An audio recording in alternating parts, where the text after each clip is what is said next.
Okay, so do federal judges have too much power, or are they just doing their jobs? Let's dig in a little deeper with the author of Unfreedom of the Press. He's an attorney, too. Host of Life, Liberty, and Levin right here on Fox News. Mark Levin, welcome to Fox News at Night. Great to have you.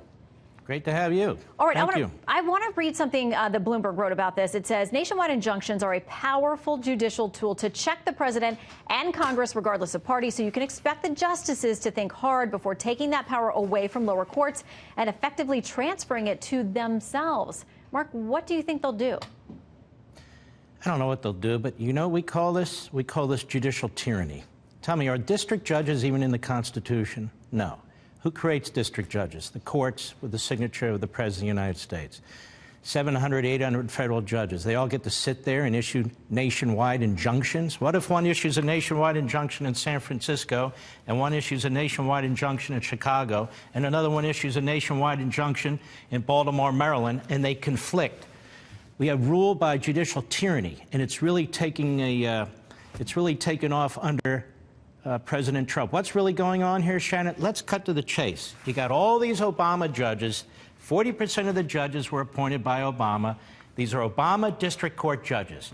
We have advocacy groups cherry-picking these judges in Maryland, in California. Look at this decision today in New York, an Obama judge. Look at the decision the other day in D.C., an Obama judge. Look at the Emoluments Clause standing decision, an Obama judge. This is the tyranny of activist Obama judges, Mr. Chief Justice. What about this, and in fact, they exist. Mark, the fact that Republicans are going to say, okay, but now President Trump, I mean, he's setting record numbers and filling up the federal bench with all kinds of people that are his folks.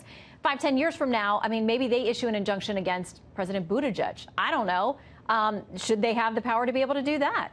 Of course not. And these aren't Trump judges. He's picking originalists. And an originalist, and that my first book, Men in Black, originalists are people who don't, it's not conservative, liberal, Republican, or Democrat. You look at the Constitution and you try to comply with it.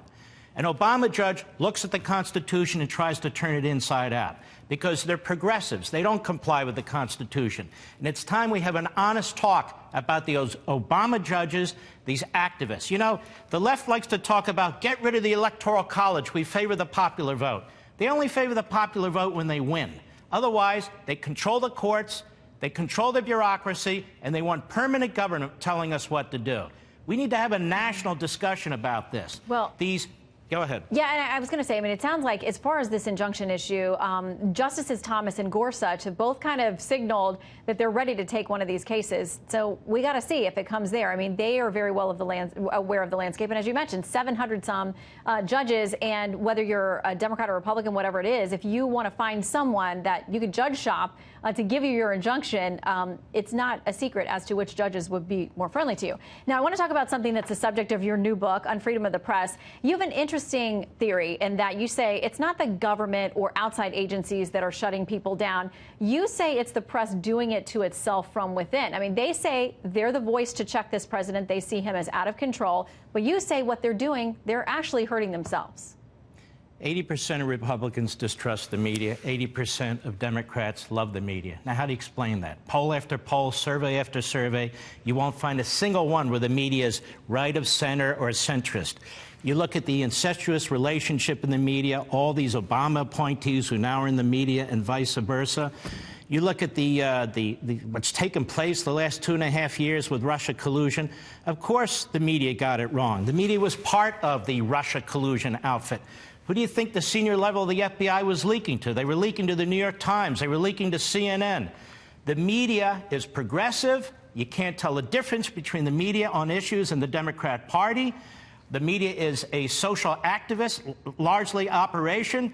They push climate change. They push open borders. They push the impeachment of the President of the United States. They do it in 1,000 different ways, as I explain in the book. And let me tell you something about this president. This president is the most abused president in American history. I could care less if they think he's abused power. You know who's abusing power? The courts that you just mentioned. You know who's abusing power? These chairmen who issue these outrageous subpoenas against his family for his bank accounts and all the rest. Then they pretend we're in a constitutional crisis when the president dares to say no and take them to court. to get in front of one of these Obama judges, and then you see what they do. Well, they're celebrating today. I mean, Democrats say, listen, they do, and you know the Constitution inside and out. They've got the congressional oversight power of the executive branch, and they say that's why they're winning these legal fights. Well, now, hold on, fights. Shannon. Let me tell the media out there, Congress has a congressional oversight authority to appoint. These are three co-equal branches of government. Just because they issue subpoenas doesn't mean they get to take down a president and his family. This is going to be challenged. It's going to be fought. And if Nancy Pelosi wants to try and impeach the president of the United States, half of this country is going to be furious. And all those phony Democrats who are elected in these Republican marginal districts, I hope they enjoy their one term. There is going to be pushback. People are going to make sure there's pushback. I'm going to make sure there's pushback. We're not going to stand for the disenfranchisement of 63 million Americans while the party that is anti-Constitution pretends they're protecting the Constitution, while the activist Obama judges pretend that they're upholding the Constitution when they're turning it inside out. We're not stupid. We see what's happening in this country and what's happening to our president. You have had your Red Bull tonight.